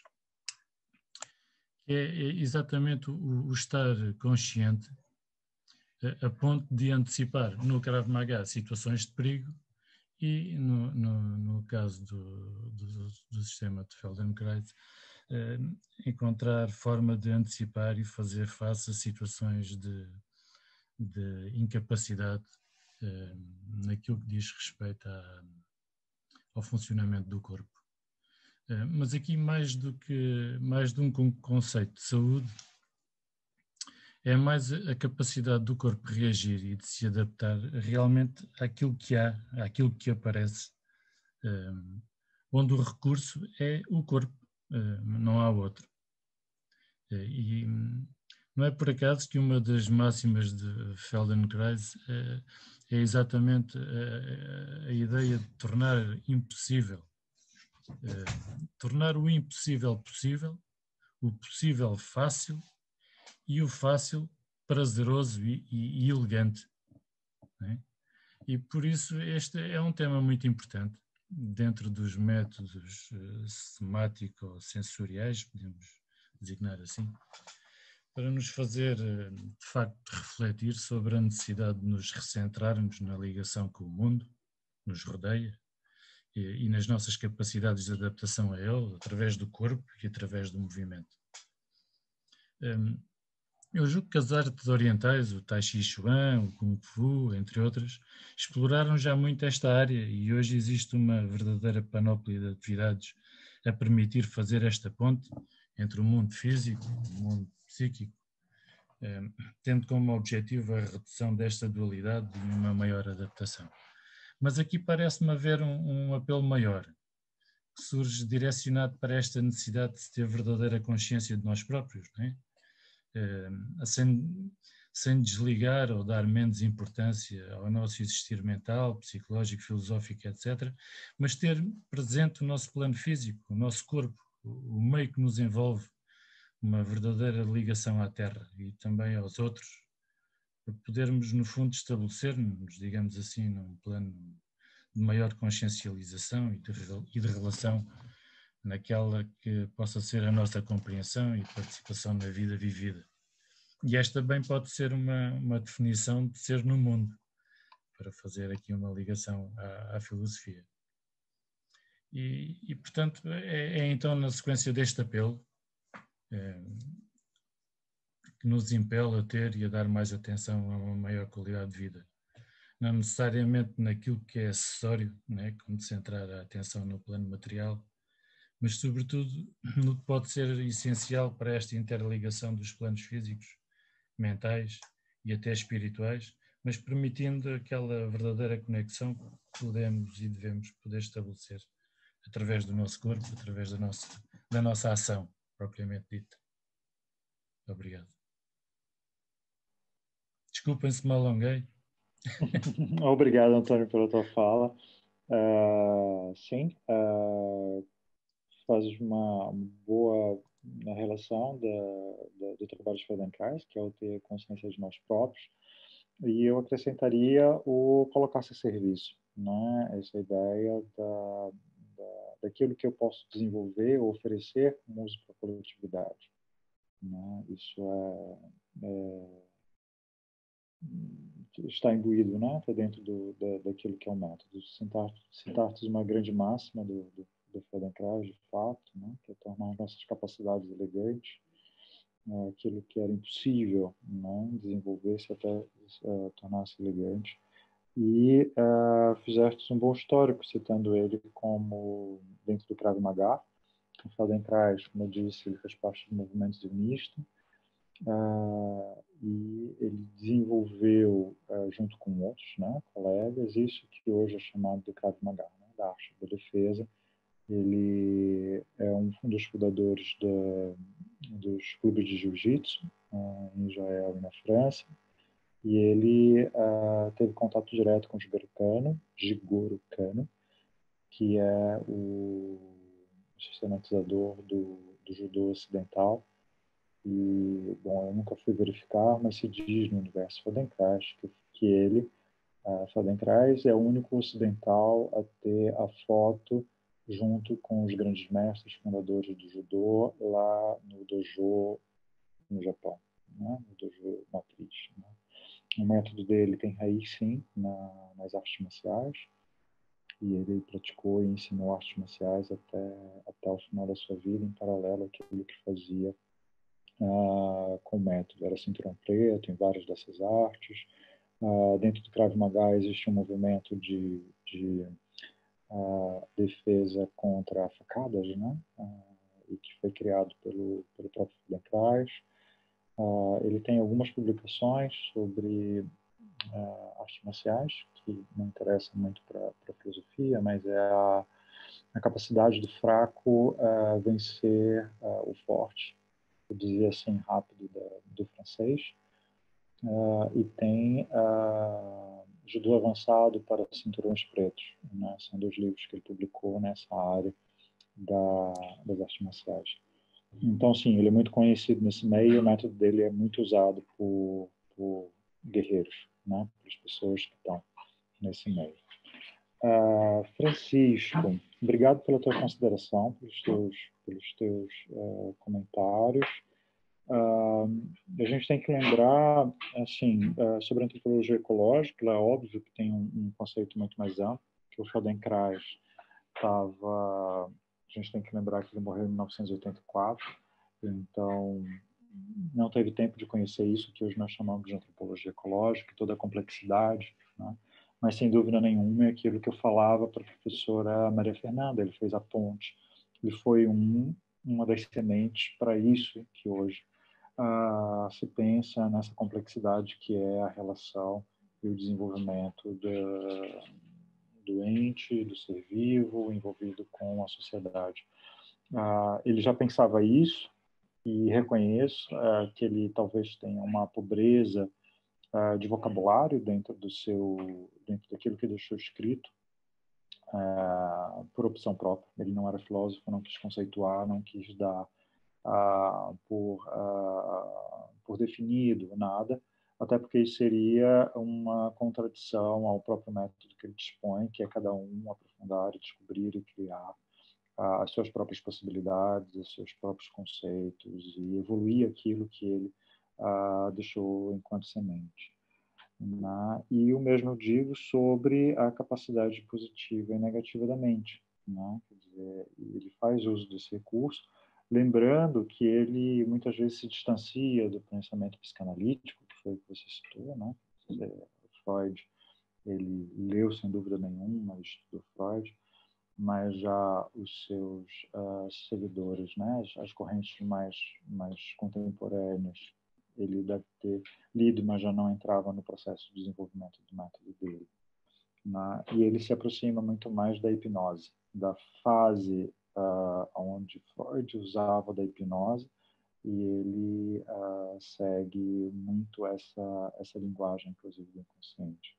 Quanto ao prazer de pensar em conjunto, eu também compartilho do mesmo prazer, e aí os agradecimentos que você fez não vão a mim, vão à professora Irene Borges Duarte, que é uma das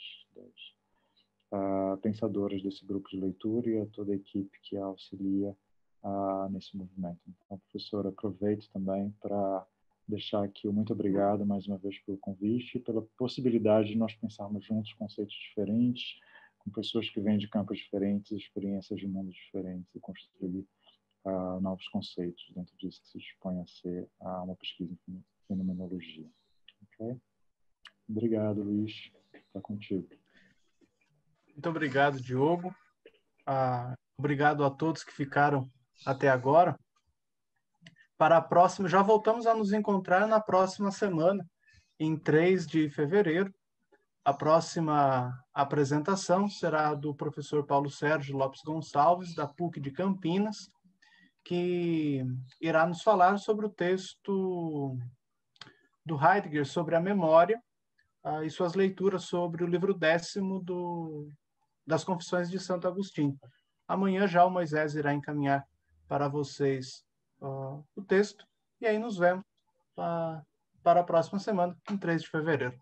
A próxima vez, graças à disponibilidade do professor Paulo Sérgio Gonçalves, que foi pós-doutorando em Évora durante dois períodos em 2 anos consecutivos, estabeleceu esta relação tão forte, tão ativa em vários campos com a PUC Campinas, que permanece e espero que continue.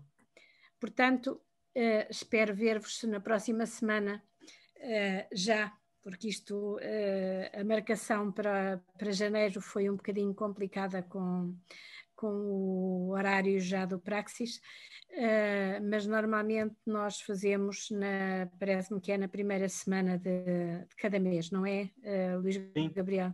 Sim, nós temos o próximo encontro Portanto, em 3 de fevereiro. A regularidade é na primeira semana. É a primeira semana do mês, o próximo é 3 de fevereiro e depois 3 de março. Exato. Ok. Até para a semana. Até para a semana. Tchau.